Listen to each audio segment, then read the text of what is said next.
बिस्मिल्लाहिर्रहमानिर्रहीम। अस्सलामु अलैकुम। उम्मीद करता हूँ कि सब खैरियत से ही होंगे। Welcome back to my channel the man of principle. आज का जो हमारा टॉपिक है वो लीगल रेमेडीज़ के ऊपर है, जो कि थर्ड लेक्चर है लॉ ऑफ टॉर्ट का। थोड़ा सा हाईलाइट बताता हूँ कि प्रीवियस लेक्चर में हमने किन चीज़ों को कवर किया था। प्रीवियस जो लेक्चर था हमारा वो एसेंशियल ऑफ टॉर्ट यानी एलिमेंट्स ऑफ टॉर्ट के ऊपर था, जिसमें हमने उन सब को गो थ्रू किया था। लेकिन लास्ट जो पॉइंट था हमारा लीगल रेमेडीज़, उसको हमने कम्प्लीटली कवर नहीं कर पाए। ठीक है, आज उसके ही ऊपर आज हम क्या करेंगे, इसको स्टडी करेंगे। ठीक है, तो मैं आपको बताना चाहता हूँ कि आज के लेक्चर में आप क्या क्या चीज़ें सीखेंगे। लीगल रेमेडीज़ कितनी टाइप्स की है और उनकी सब टाइप्स क्या है, किस फॉर्म में अगर कोर्ट रेमेडी किसी को प्रोवाइड करेगा, ग्रांट करेगा, किस फॉर्म में करेगा। जो एक्स्ट्रा जुडिशल रेमेडीज़ है वो किस फॉर्म में किसी प्लेंटिफ को दिए जाते हैं। आज के लेक्चर में इन चीज़ों को इंशाल्लाह हम कवर करते हैं। तो चलते हैं अपने वीडियो लेक्चर की जानिब। सबसे पहले जो हमारे पास लीगल रेमेडी आता है वो जुडिशल रेमेडीज़। वो रेमेडीज़ जो कोई भी कोर्ट किसी प्लेंटिफ को देता है तो उसको कहते हैं जुडिशल रेमेडीज़। यहाँ पर क्या होता है कि जो कोर्ट होता है उसका इनरोलमेंट होता है, उसका इंटरफेरेंस होता है रेमेडीज़ देने में किसी प्लेंटिफ को। ठीक है, उसको जुडिशल रेमेडीज़ कहते हैं। अगर जब भी कोई कोर्ट किसी को रेमेडी प्रोवाइड करेगा वो किस फॉर्म में करेगा, उसको अब स्टडी करते हैं। सबसे पहले हमारे पास आता है वो डैमेजेस। डैमेजेस क्या होते हैं? डैमेजेस किसी भी डैमेज का जो एक्चुअल लॉस है उसका क्या होता है, कंपनसेशन होता है। ठीक है, उसका कंपनसेशन होता है। तो सबसे पहले जो हमारे पास डैमेजेस आता है वो है नॉर्मल डैमेजेस या नॉमिनल डैमेजेस। इसमें क्या सीन होता है, इसमें जो रेमेडीज़ प्रोवाइड की जाती है किसी भी प्लेंटिफ को वो बहुत लो होता है। क्यों लो होता है? क्योंकि यहाँ पर एक्चुअल जो है ना लॉस नहीं होता, बल्कि लीगल सिर्फ राइट क्या होता है, वायलेट होता है किसी भी प्लेंटिफ का।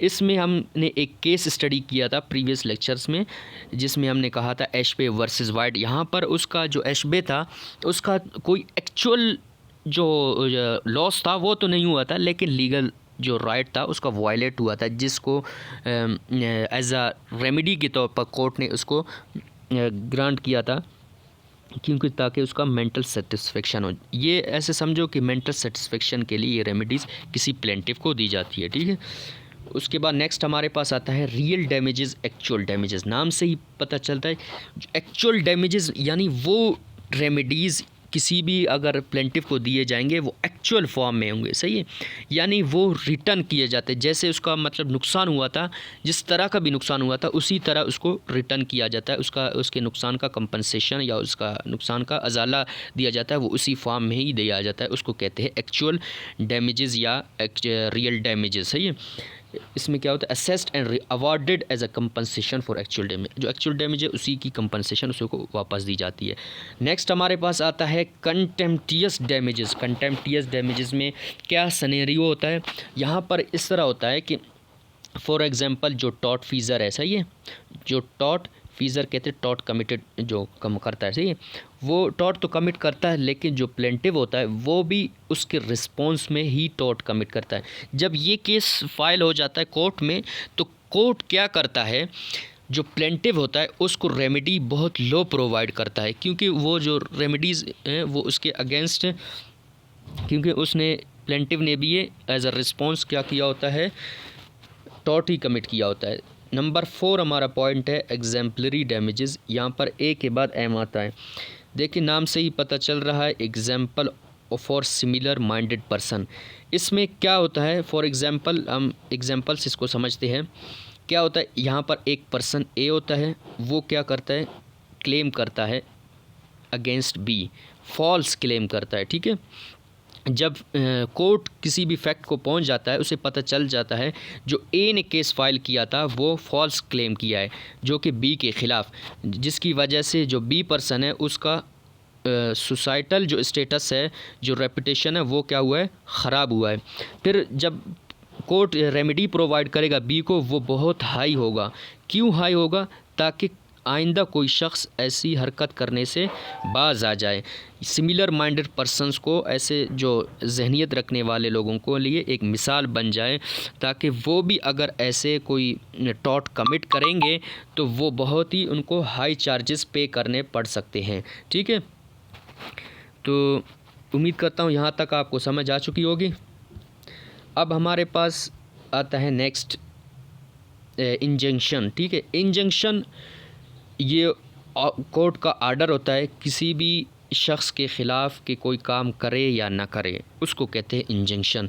इंजंक्शन में हमारे पास उसकी टाइप्स आती है टेम्परेरी इंजंक्शन और ऑर्डर ऑफ इंजंक्शन वो होता है जो कोर्ट पास करता है लेकिन टेम्परेरी बेसिस पे, इसमें टाइम लिमिट होता है ताकि नेक्स्ट ऑर्डर आने तक वो जो इंजंक्शन है, वो ऑर्डर ऑफ इंजंक्शन, वो एग्जिस्टेंस उसकी बाकी रहे। ठीक है, ताकि कोई भी या डिफेंडेंट है या जो डिफेंडेंट है वो ऐसी हरकत ना करे जो कि प्लेंटिफ को नुकसान हो जाए। ठीक है, यहाँ पर नेक्स्ट आता है हमारे पास मैंडेटरी। मैंडेटरी में क्या होता है कि जो ऑब्लिगेशन होता है किसी भी शख्स का, वो क्या करता है, वो उसको परफॉर्म नहीं करता, उस ज़िम्मेदारी को परफॉर्म नहीं करता, फिर कोर्ट क्या करता है, कंपेल उसको कर सकता है, उसको कंपेल करता है, भाई आप इसको करें, ज़रूर करें, नहीं करेंगे तो आपको पनिशमेंट मिल सकती है, आपको कोई भी आपको कंपनसेशन पे करने पड़ सकते हैं, रेमेडीज़ जो चार्जेस पे करने पड़ सकते हैं। इसमें ये सीन रहता है मैंडेटरी में से। ऑब्लिगेशन को आपको करना होगा कोर्ट की तरफ से। ठीक है, वो ऐसे ऑर्डर पास करता है कि to do something, some specific act. Next हमारे पास आता है प्लेंडेटरी, या इसको परमानेंट या परपेचुअल कह सकते हैं रेमेडी। ठीक है, यहाँ पर परमानेंट नाम से ही पता चल रहा है कि परमानेंट बेसिस पे जब भी कोई रेमेडी या कोई भी जजमेंट दी जाएगी वो परमानेंट बेसिस पे। यहाँ पर क्या होता है, फाइनल जजमेंट होता है, यानी जो कोई भी केस फाइल हुआ उसका आखिरकार जो रिजल्टेड जजमेंट है वो ग्रांट किए जाता है किसी भी शख्स को। ठीक है, इसमें ये सीन रहता है। तो नेक्स्ट हमारे पास आता है स्पेसिफिक रेस्टिट्यूशन ऑफ लैंड। ठीक है, स्पेसिफिक रेस्टिट्यूशन क्या होता है, यहाँ पर इसमें ये सीन होता है, अगर किसी शख्स का जो ऑनर ऑफ द प्रॉपर्टी होता है, अगर कोई शख्स उसकी प्रॉपर्टी छीन लेता है या उसको ऑक्यूपाई करता है, तो फिर एज अ रेमेडी प्लेंटिफ को कोर्ट क्या करता है कि उसकी प्रॉपर्टी को उसे वापस रिस्टोर करता है, उसको वापस दिलाता है, रिटर्न करता है। तो इसमें ये सीन होता है स्पेसिफिक रेस्टिट्यूशन में, जो ऑनर होता है उसको दोबारा उसको प्रोवाइड किया जाता है उसकी प्रॉपर्टी। तो हमारे पास नेक्स्ट जो रेमेडीज़ है वो तो हमने लीगल जुडिशल रेमेडीज़ तो कवर कर लिया। नेक्स्ट हमारे पास आता है एक्स्ट्रा जुडिशल रेमेडीज़। ये मैंने आपको बताया कि वो रेमेडीज़ होती है जो सेल्फ हेल्प होती है, लोग खुद से करते हैं विदाउट अवेल या without interference of court. Court का कोई रोल नहीं होता, कोर्ट को कोई बीच में नहीं लाता, सिर्फ अपनी मदद आप रेमेडीज़ गेन करते हैं या ग्रांट करते हैं किसी शख्स को, तो वो क्या होता है extra judicial remedies. Extra judicial remedies में फिर उसकी टाइप्स आ रही है री एंट्री ऑन लैंड। ठीक है, री एंट्री ऑन लैंड में क्या होता है, हम एक एग्जांपल, एक केस स्टडी से इसको समझते हैं। इस Hemming versus Stoke Poges golf club. इसमें क्या होता है, एक पर्सन होता है, एक शख्स होता है, उसका नाम ए होता है, दूसरे का नाम बी होता है।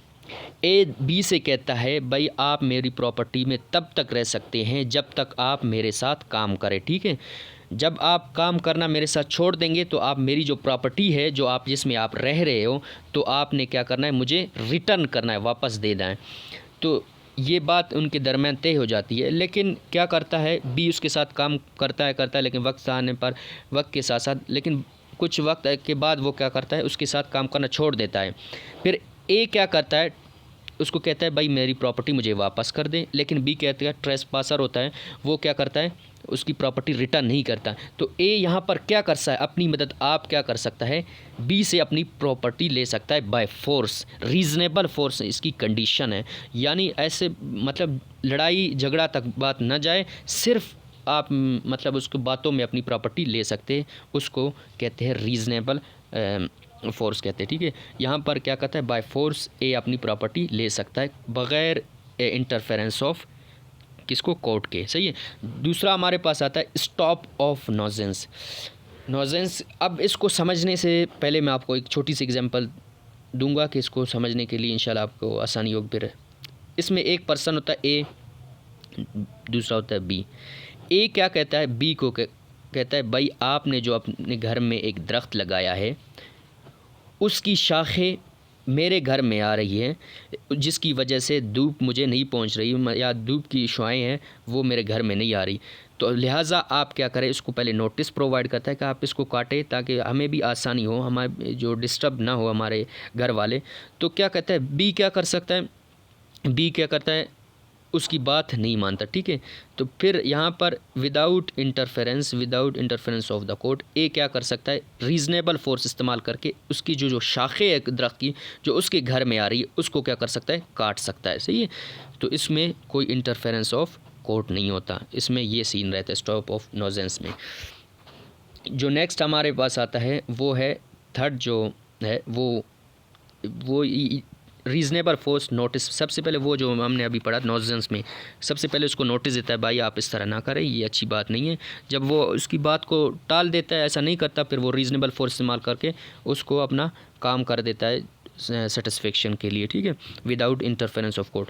नेक्स्ट जो हमारे पास आता है वो है डिस्ट्रेस डैमेजेस फीजेंट। डिस्ट्रेस कहते हैं डिटेन को, सही है, डिटेन या हैव कीपिंग समथिंग, कोई किसी चीज़ को अपने पास रखना, सही है। और डैमेजेस कहते हैं इंजरी को, और फीजेंट कहते हैं रॉन्गफुल एक्ट को, ठीक है। इसको एक एग्जांपल से समझते हैं। एक फर्स्ट पर्सन है ए पर्सन, दूसरा बी पर्सन। ए का क्या होता है, एक फार्म होता है, फार्म खेत होता है, ठीक है। दूसरा क्या है, दूसरे ने अपने पास हॉर्सेस रखे होते हैं, ठीक है। तो हॉर्सेस रखते, तो हॉर्सेस में से एक हॉर्स आकर इसके फार्म में, मतलब उसके वेजिटेबल्स को या इसके जो फार्म है उसको नुकसान पहुंचाता है। तो फिर ए क्या कर सकता है, रीज़नेबल फोर्स इस्तेमाल करके उसके हॉर्स को क्या कर सकता है, डिटेन कर सकता है, अपने पास रख सकता है, कीप समथिंग, सही, वो अपने पास रख सकता है। तब तक रख सकता है वो बी से वो मतलब बात चलाता है कि जब तक मेरे कंपनसेशन आप नहीं देंगे तब तक आपका जो घोड़ा है आपको वापस नहीं मिल सकता। तो यहाँ पर कोई कोर्ट का इंटरफेरेंस नहीं होता, कोई ना रोल होता है कोर्ट का, जो कि ए जो जिसने अपना रीज़नेबल फोर्स इस्तेमाल करके अपना कंपनसेशन लेने के लिए उसके घोड़े को अपने पास रखता है, ठीक है। तो इस सीन में ये होता है। उम्मीद करता हूँ कि आज की जो वीडियो है लीगल रेमेडीज़ के बारे में आपको पूरी तरह समझ आ गई होगी। अगर आपका कोई क्वेश्चन है तो नोटिस कमेंट में जो है ना अपना कमेंट बॉक्स में अपना कमेंट छोड़े, इंशाल्लाह as soon as possible I will give you a response. Okay, thank you so much for watching this video.